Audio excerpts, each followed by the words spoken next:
Quando eu estava chegando na minha casa, veio uma pessoa, ele me fechou, eu fiquei muito irritada e saí correndo atrás dele para tirar satisfação, porque ele tinha feito aquilo comigo. Eu fui e bati nos carros estacionados, cheguei no fim da ladeira, meu carro praticamente desmanchou, mas é porque eu estava alcoolizada.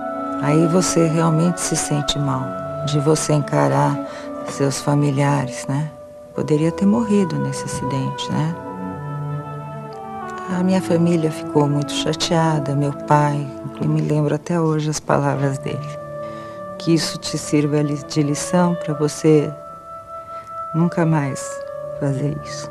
Programa de Redução de Acidentes nas Estradas. Governo Federal, trabalhando em todo o Brasil.